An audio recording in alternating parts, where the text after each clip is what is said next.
it's funny because Cage's crowd is kind of split. I think there's like either like traditional just like radio rock showgoers that could be dudes, but there's like also like I don't know, a lot of like younger kids that are into music, and it's like because they do have their live shows like really. I mean, it's really good. It's like it's like intense. grunge, like way like I don't give a shit. Yeah, like, right. Just like going back 10 years and like going to like a tiny like grunge club show, but like in massive places. Right. It's awesome. And then, but like Manchester's fans, but it was funny because they would swap off, but most everyone stayed. Yeah. Like every night, like the showgoers were pretty cool. Yeah, I don't think that. Yeah, I don't think there was like a single night where I was like, oh, okay, this is like Cage's crowd, and then everyone left. I don't think I felt like that at all. Which was weird. I would have expected a weird, like Yeah. a more noticeable dichotomy. You know what I mean? Yeah. Because like Cage has that like radio presence and that MTV presence and stuff. I totally expected that because like both of them opened up for Silver Sun when they were first blowing up. Mm-hmm. And they both kind of went in different directions. I kind of expected it to be crazy, but it was sure they're probably like drawing a lot of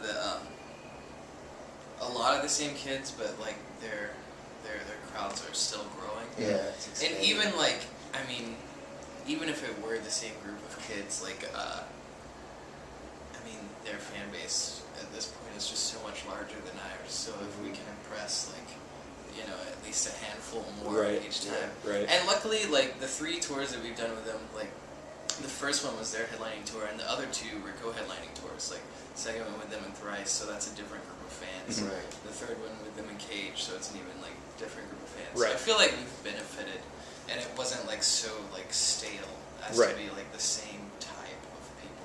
Right, and I would think that, you know, I guess since they're on a new album cycle as well, you know, they're probably drawing in kids that weren't listening to, like, Mean Everything or something like that, so. Yeah, the new album sounds different. Completely different. Yeah. Which is awesome. I feel like I was in the minority as far as, like, enjoying it the way that I did, or do.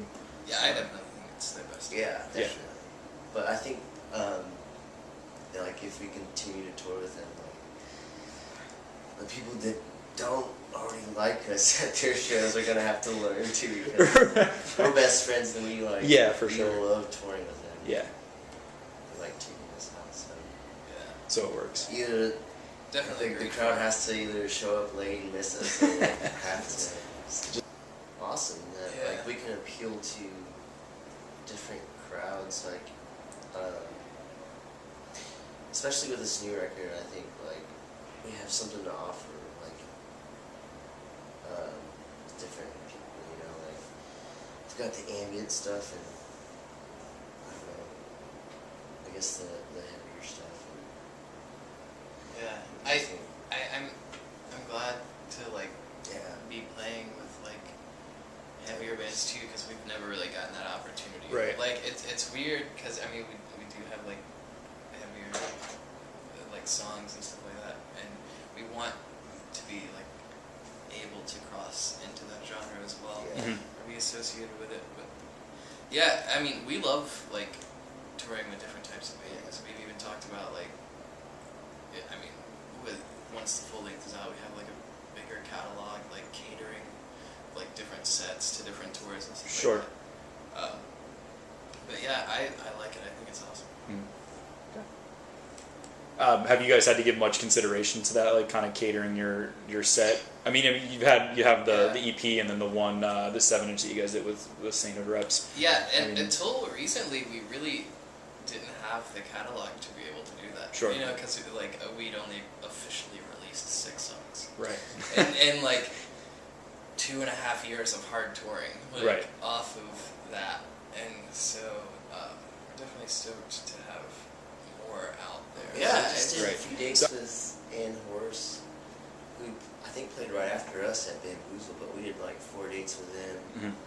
One in Canada and like the Northeast, but yeah, which Ann Horse is like a female-fronted like alternative pop rock like two piece. They're Like, from yeah. Australia, right? yeah, from Australia, and very different, but like, I mean, it worked. It Yeah. was really cool. They're like the sweetest people. Right. And yeah, I enjoy.